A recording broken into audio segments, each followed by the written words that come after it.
Speed is of vital importance. And when one is in a hurry, it is sometimes necessary to take a shortcut, which was the case this particular evening. There are men in London who, out of shyness or sourness, have no wish for the company of others. Yet they are not averse to comfortable chairs and the latest reading material. For their convenience, a club was started which forbade its members from taking any notice of each other. If a member talked, it was a black mark against him, and 3 such marks rendered him liable to expulsion. Sherlock Holmes was neither shy nor sour, but he joined the St. Denis Club because he found the atmosphere soothing. True, I'd always been diligent about not disturbing him here, but tonight I had come on a matter of the greatest urgency.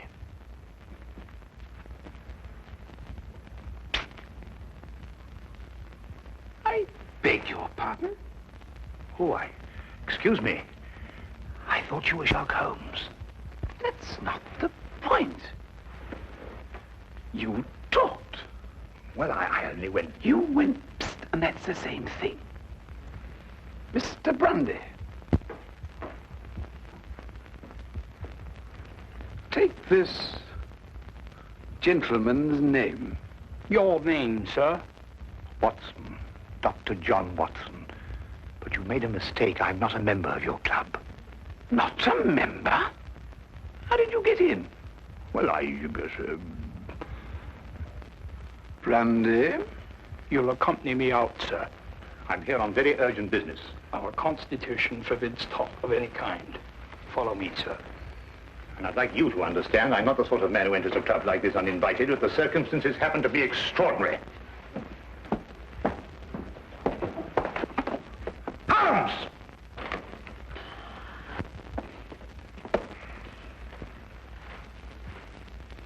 I must ask you, sir, not to attempt to... I don't believe such an incident has ever occurred before. Well, really? Holmes! I've never been so humiliated in my life. Why didn't you speak up in there? Because it's against the rules of the club, old chap. Oh, hang the club! This desire for privacy can go too far. What if an emergency arose? Yes, and perhaps to prevent that happening again, we'd better move down the hall a bit. Now, you were saying... What if an emergency arose? You can speak up now, Watson. What I'm trying to say is, what if an emergency arose and your presence is urgently requested? Nobody can put a hand on you. And I'm here, my dear chap. You've just disproved that. Oh, really? I'm only isolated here from triviality. Well, there's nothing trivial about this. There's a man waiting for you back at the flat, a man by the name of Dubec, Claude Dubec. He's had an experience that make your blood run cold. What sort of an experience, Watson? He watched a man being tortured. Tortured? We'll find a cab outside. Yes. Come along, then.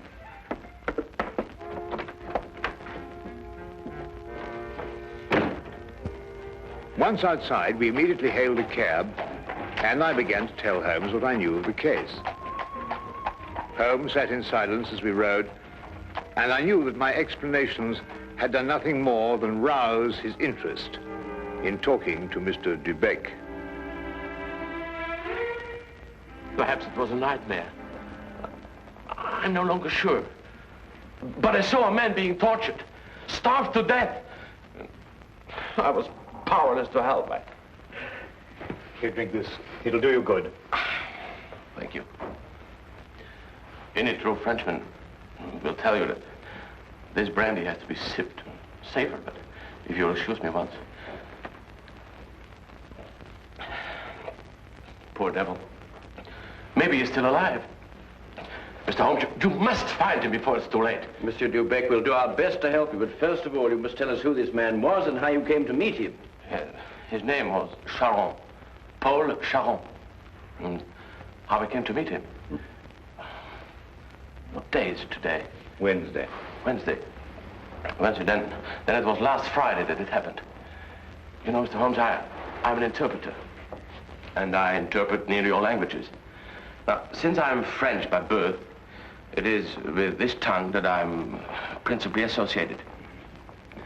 Now, I'm very well known in the hotels, and it occurs frequently that I'm called for at the strangest hours by travelers who get into difficulties. Now, I was not surprised, therefore, when I heard shortly before 11 o'clock at night someone knock at my door.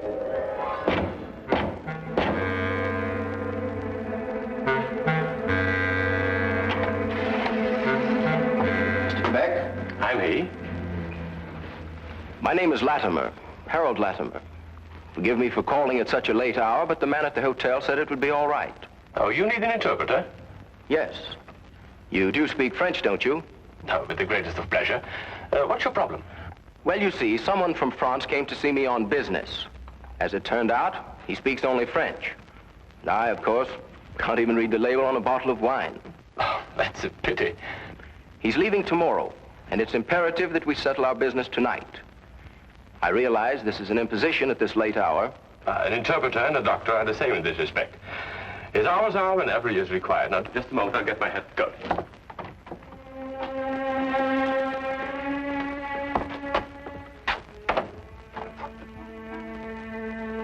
Mr. Latimer had a cab waiting outside. I didn't think to give it more than a passing glance. However, there was a strange atmosphere as I entered. One can sense such things.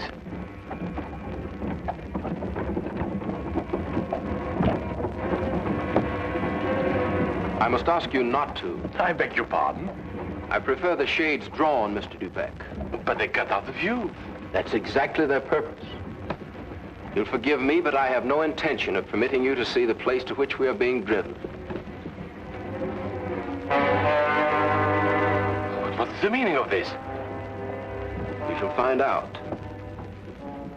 Soon.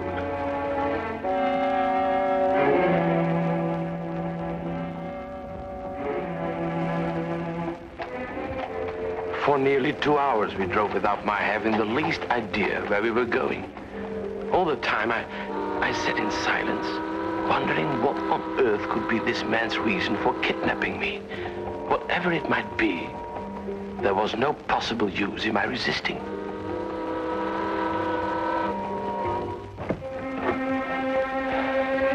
We've arrived, Mr. Dubeck. You're aware this is kidnapping, Mr. Latimer? It is somewhat of a liberty, I admit. We'll make it up to you. You may get out.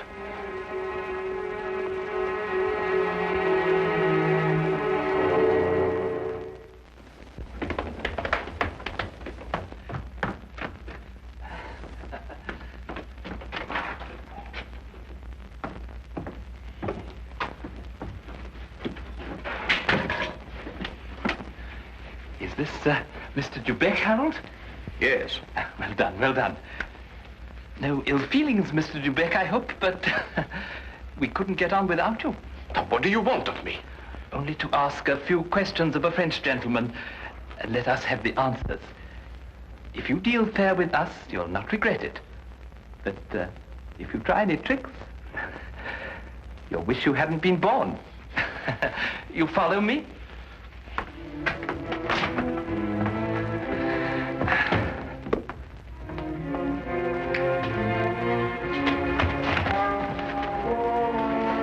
We put him in one of these so as to move him more easily. What have you been doing to this poor man? That is no concern of yours.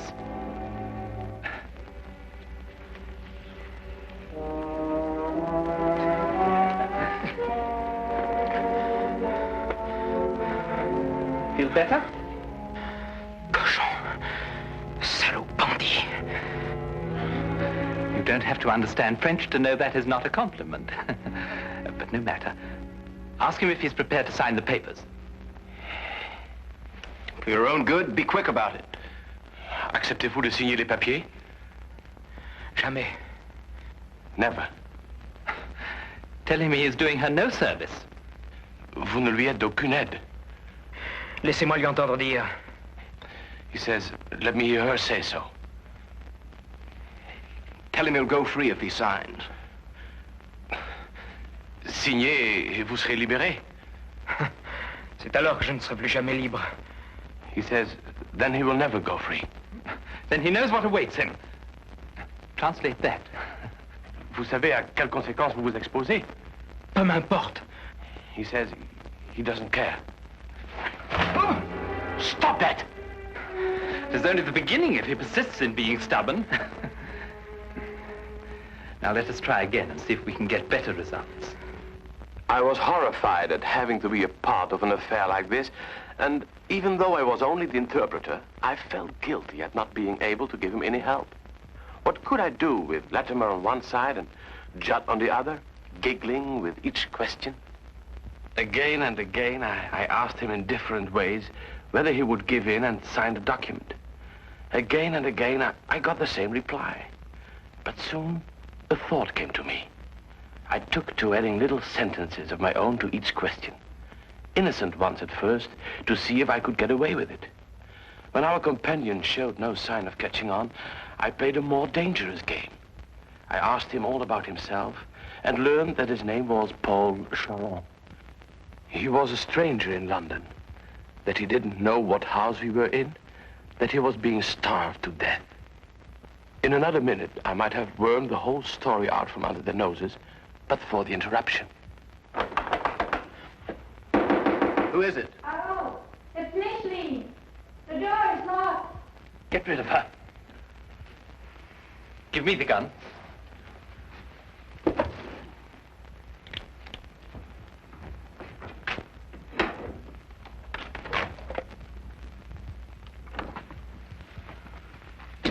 Micheline, dear. I thought you went to bed hours ago. I couldn't sleep at all. I can't think of nothing but Paul. Now, Micheline, there's nothing to worry about. But he should have been here 2 days ago. It isn't like Paul to do something like that. Something must have happened to him. Nonsense. I'll wager anything that he was delayed somewhere on business. Then he would have written to me. If I don't hear from him by tomorrow, I will go to the police. Micheline! Paul! He's in there! Micheline, what's the matter with you? Have you taken leave of your senses? But it was Paul's fault. It was nothing of the kind. But I did, I heard. Would I lie to you? If Paul were in there, wouldn't I tell you? Judd is in there. Judd. That's all. Oh, well, I don't know what's happening to me. Now, darling, it's only a case of nerves. You'll be all right after a good night's rest. But it never happened like that before. You've probably never been under such a stress. But it's foolish. If something happened to Paul, you would have heard about it by now. The fact that you haven't is proof enough that all is well. You're probably right. Of course I am. I'll take you back upstairs.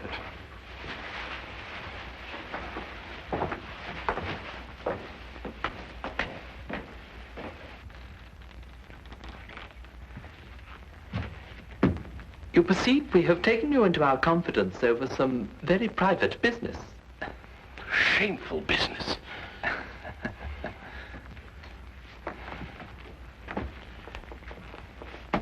Necessary business.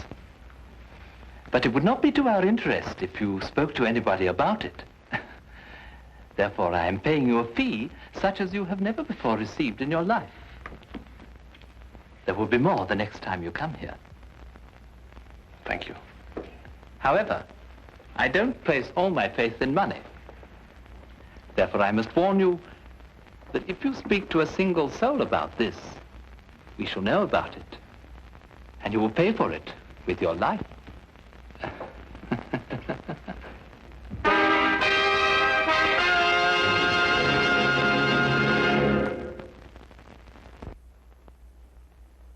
And now we return to the case of the French interpreter. This man, this evil man, escorted me back to the carriage and took his place opposite me. We drove for about half an hour, and the shades were drawn as before. Then we came to a stop, and he ordered me out. I walked for a mile or so, and then I found myself at Wadsworth Common, and there took the train to Victoria Station. I see. And there, I presume, your adventure ended. Yes. Now, I should have gone to the police right away, but I feared for the man's life. Now, Mr. Holmes, someone told me that you worked with a complete discretion. Oh, you can be assured of that. Mr. Holmes, would you please try to find him? I'll try, but you must realize that my success depends almost entirely on your memory. I've told you everything. Only everything you were able to see. I've told you everything. I repeat, Monsieur Dubec, only everything you were able to see. I don't understand. Well, on the way to the house, you saw nothing because the blinds were drawn in the carriage. Uh-huh. But you could still feel and hear, couldn't you? Now, as you were going along, could you tell whether it was a rough or smooth road? Oh, yes, now I know where you're getting at. Well, during the first part of the trip, the road was smooth. Mm-hmm. And then we seemed to turn off on a country road. A country road? Yes. Now, when you were going along that part of the road, did you hear anything like cattle or poultry or sheep? Sheep? Yes, that's what I heard. Now, think hard. Was there anything else? Oh, well, now I remember. I remember a horn, a foghorn, something like a coal barge passing by. I see. Now, what part of the journey would that be exactly? Toward the end, I'm certain. Was there anything else that you can remember? No. No. Oh, yes, something about the house. Yes, we left the house, and then we seemed to pass through a huge storage room. Yeah. And under the floor, I heard something like rushing water. Water? Yes, a stream. It couldn't be, but that's what it seemed like. Thank you, Monsieur Dubec. I think I have all the information I require for the present. Have you already found out where he is? No, but I have all the facts at my disposal, and it's now only a question of time. Oh, please, Mr. Holmes, you don't give my name, because if they ever found out that I've been here... You can depend upon my keeping your confidence, Monsieur Dubec. However, I would urge you still to be on guard. I'll be careful, Mr. Holmes. Good. Thank you. Good night, Mr. Watson. Good night.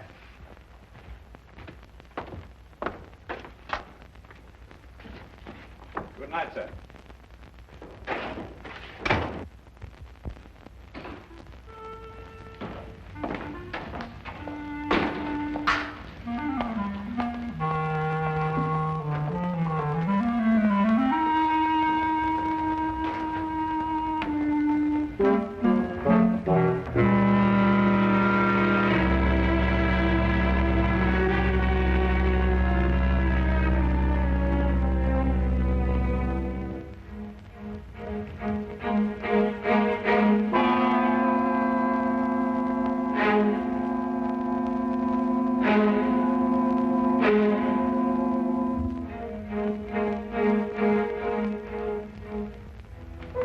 Well, now, Watson, you were listening to what Dubec had to say. Have you any theories?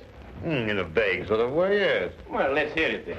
Well, now, it seemed to me that this young French girl had been carried off by this English chap, Latimer. Oh, but carried off from where? Well, from Paris, I suppose. Well, the young girl could speak English fairly well, but the young man couldn't speak a word of French. Inference, the young girl had been in England some time, but the young man hadn't been in France. Well, then we can presume she came over on a visit to England, and this man, Harold, persuaded her to run away with him. More than likely, Watson. Then this Charon, the prisoner, brother or guardian, decides to come over on a visit from France. He meets Latimer and his associate, and then for some reason decides against signing away the girl's fortune, of which he is presumably the guardian. The men then resort to force. Excellent, Watson. I'm quite certain that you're not far from the truth now. Well, it's only simple logic. Yes, and with simple logic, we'll find the house. It must be here somewhere. And when we finish translating the facts that Dubec has given us, an X will mark the spot. Now, let's see.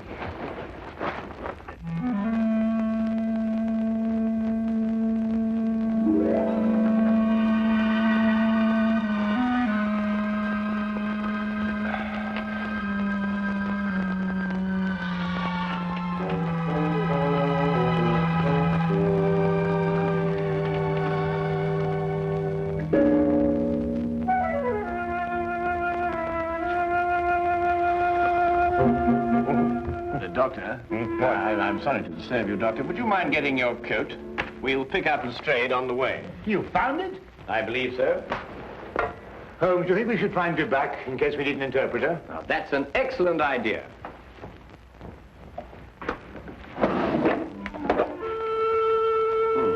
And from what I've heard, I believe these may come in handy. Right.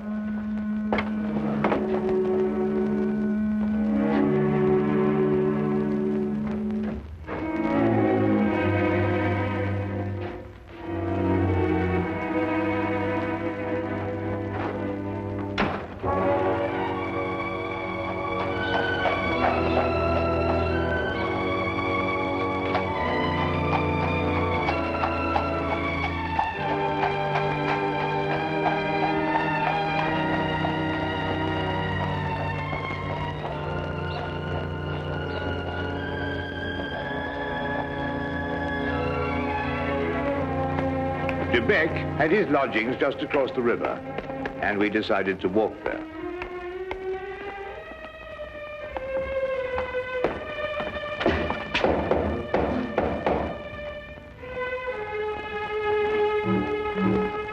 If you're looking for Mr. De Beck, he left about an hour ago. Can you tell us where? Well, I don't know. I only know he drove away with a gentleman in a carriage. Well, did the gentleman leave his name? No, sir. Was he by any chance a rather tall, handsome-looking man? Oh, no, sir. It was a little gentleman with glasses. Did nothing but giggle all the time. Thank you, madam.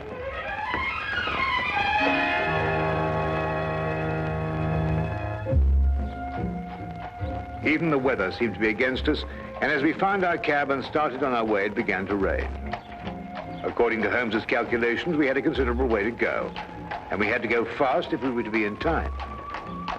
London streets in the rain are a handicap to any carriage, so there's nothing for us to do but hope and wait.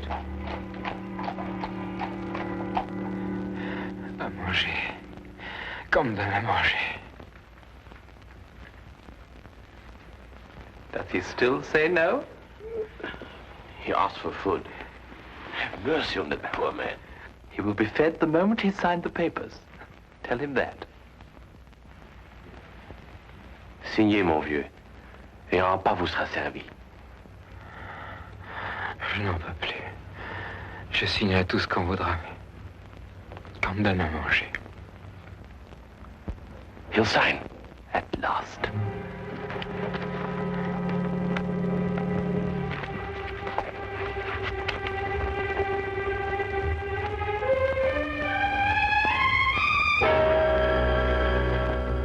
Now feed this man.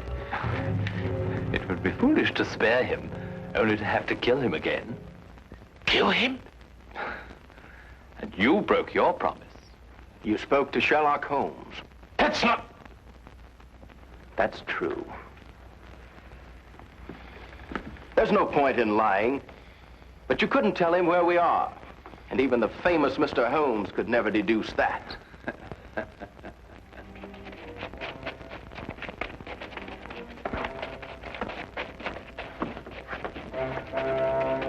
There are some men coming. Quick, open the trap.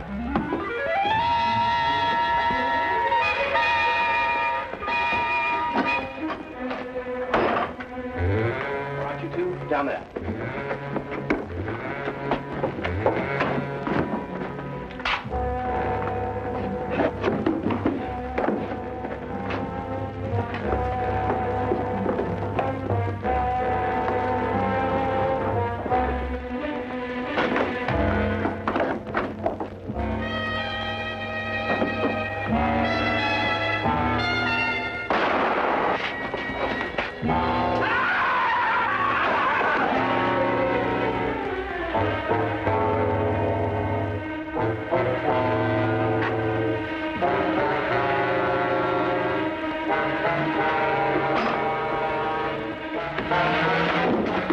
Who are you?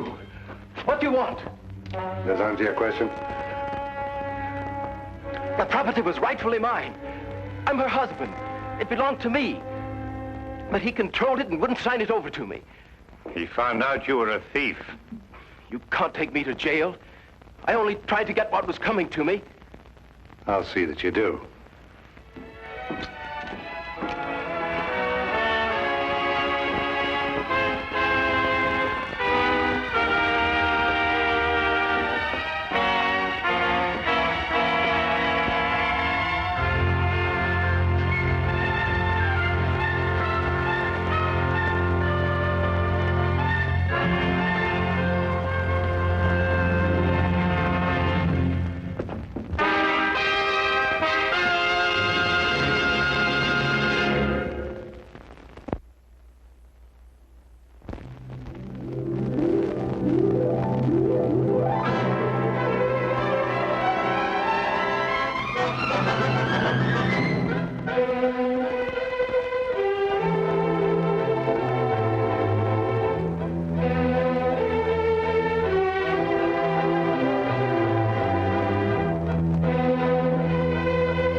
Thank you.